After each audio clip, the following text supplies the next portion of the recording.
Big breaking అంటోంది. TSPSC chairman ఎవరు అని చాలా రోజుల నుంచి చర్చ జరుగుతోంది. గత 2-3 రోజుల నుంచి కూడా ఒక లీక్ అయితే వచ్చింది. మాజీ డీజీపీ మహేందర్ రెడ్డి పేరును పరిశీలిస్తున్నారు అన్నటువంటి వార్తలు కూడా వచ్చాయి.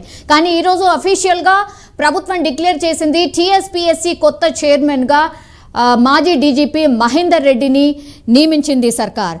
ఇన్పుట్ ఎడిటర్ సంజయ్ జాయిన్ అవుతున్నారు. సంజయ్, లీక్ అనుకున్నారు, ఇంకా వేరే పేర్లు కూడా పరిశీలనలో ఉన్నాయని అనుకున్నారు, కానీ లాస్ట్కి ఫైనల్ చేసింది మాజీ డీజీపీ మహేందర్ రెడ్డి. ఎందుకని ఇతన్ని చూస్ చేసుకున్నారు?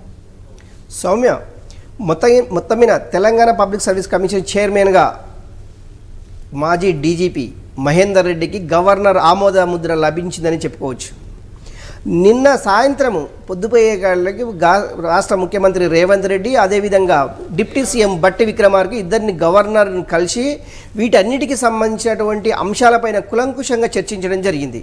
ఒకటి ఏంటంటే, గతంలో తెలంగాణ పబ్లిక్ సర్వీస్ కమిషన్లో జరిగినటువంటి అవినీతి ఆరోపణలు కానివ్వండి, అవినీతి తిమింగలాలు కానివ్వండి, రకరకాలుగా ఏమన్నా కూడా సుమారు 200 మందికి పైగా అరెస్టు చేసిన ఆ రాష్ట్ర ప్రభుత్వం అప్పట్లో వీటన్నిటిని ప్రక్షాళన చేయాలి అనేసి ఎప్పుడైతే రేవంత్ రెడ్డి పట్టుబడ్డాడో వెంటనే ప్రక్షాళన చేశాడు, గవర్నర్కు పంపించడం జరిగింది. గవర్నరు అంటే ఒక 15 రోజుల తర్వాత వారిని రాజీనామాను ఆమోదించడం జరిగింది. వెంటనే ఎవరైతే తెలంగాణకు సంబంధించినటువంటి ఆనెస్ట్ ఆఫీసర్స్ను లిస్టును తయారు చేసింది రాష్ట్ర గవర్నమెంటు.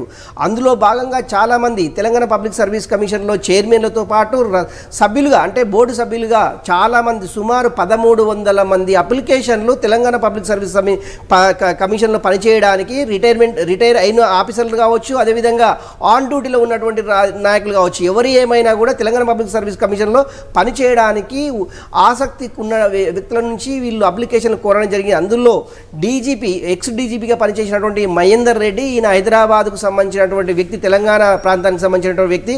ఈయన అంటే మహేందర్ రెడ్డి ఆయన గతంలో ఇంజనీరింగ్ చేసి ఇంజనీరింగ్లో ఆయన కొంతకాలము పనిచేసిన సందర్భం అయితే ఉంది. ఆ తర్వాత ఆయన సివిల్స్కి ప్రిపేర్ అయ్యేసి ఆయన ఐపీఎస్ కొట్టడం జరిగింది.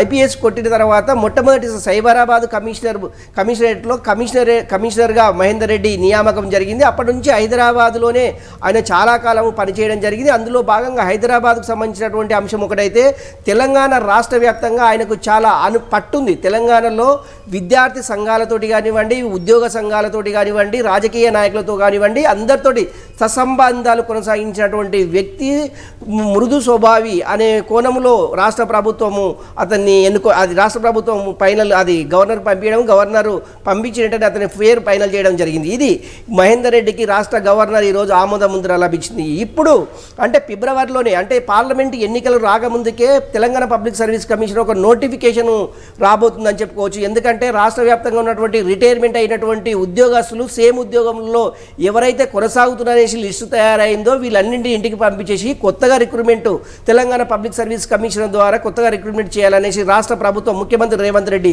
యోచిస్తున్నట్లు సమాచారం. ఒకటి, తెలంగాణ పబ్లిక్ సర్వీస్ కమిషన్ ద్వారా ఎంతమందిని రిక్రూట్మెంట్ చేయాలి, ఏ డిపార్ట్మెంట్లకు సంబంధించినటువంటి నోటిఫికేషన్ రిలీజ్ చేయాలనేసి కసరత్ అయితే సెక్రటరీలో ఇప్పుడు కొనసాగుతుందని చెప్పుకోవచ్చు. ఈ రోజు నుంచే మహేందర్ రెడ్డి ఈరోజు సాయంత్రం కానివ్వండి, రేపు మధ్యాహ్నం కానివ్వండి, ముఖ్యమంత్రి రేవంత్ రెడ్డిని కలిసేసి ఆయన ఏ రోజు ప్రమాణ స్వీకారం చేయనున్నారు, ఈ సభ్యులు ఎవరెవరు ఇందులో పాల్గొననున్నారు, ఈ లిస్ట్ కూడా ఫైనల్ అయిందని చెప్పుకోవచ్చు.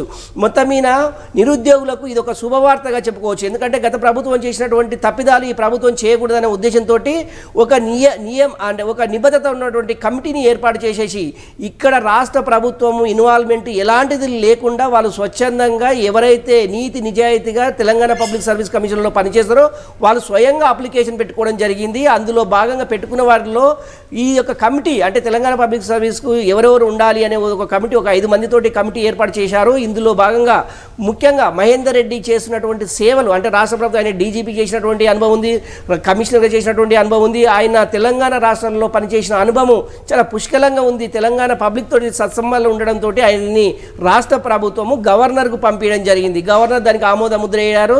ఈ రోజు నుంచి తెలంగాణ ప్రాంతాల్లో ఉన్నటువంటి నిరుద్యోగులకు ఒక గుడ్ న్యూస్ అనే చెప్పుకోవచ్చు. మెగా డిఎస్సి ఒకటి అనౌన్స్ చేశారు ఫిబ్రవరి మంత్ ఎండింగ్లో.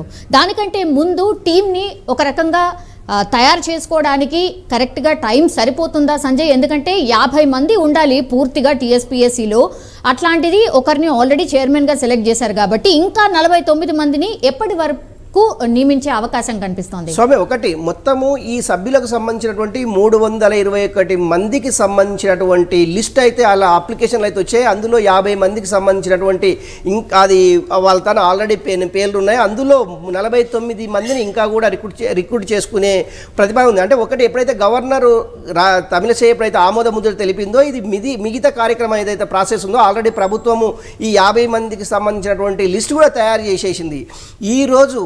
కానీ రేపు కానీ ఈ అభ్యర్థుల లిస్టు కూడా ప్రకటించే అవకాశం ఉంది. ఇది ఈ లిస్టుని అది సిఎస్ శాంతకుమారి అదేవిధంగా న్యాయశాఖకు సంబంధించినటువంటి వీళ్ళన్నిటినీ ఒక క్రోడీకరించేసి వీళ్ళకు ఉన్నటువంటి వ్యక్తిగత సంబంధాలపైన విచారించేసి ఈ యొక్క సభ్యులని నియమించే అవకాశం ఉంది. ఎందుకంటే గతంలో వీళ్ళపైన ఎలాంటి క్రిమినల్ కేసులు కానివ్వండి, గతంలో వీళ్ళకు సర్వీస్కు సంబంధించినటువంటి ఆటంకాలు కానివ్వండి, సర్వీసులో చేసినటువంటి సర్వీస్ డిపార్ట్మెంట్లకు సంబంధించినటువంటి ఎంక్వైరీ కానీ ఇవన్నిటినీ క్రోడీకరించేసి వీటన్నిటిపైన ఎంక్వైరీ జరిగిన తర్వాతనే ఈ 50 మందికి సంబంధించిన నియామక పత్రాలు వెలువడనున్నాయి. ఇదొకటి.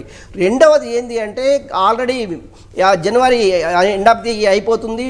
ఫిబ్రవరి ఫస్ట్ వీక్లో మెగా డిఎస్సి ఏర్పాటు చేయడంతో పాటు గ్రూప్ 1 గ్రూప్ 2 కూడా ఈ యొక్క నోటిఫికేషన్ జారీ చేసేసి ఫిబ్రవరి ఎండింగ్ వరకు మార్చు అంటే పార్లమెంటు ఎన్నికల కోడ్ రాకముందుకే ఈ యొక్క మెగా డిఎస్సితో పాటు గ్రూప్ 1కి సంబంధించినటువంటి నోటిఫికేషన్ ఇచ్చేసి ఈ ఎగ్జామ్స్ కూడా రెడీ చేయాలి.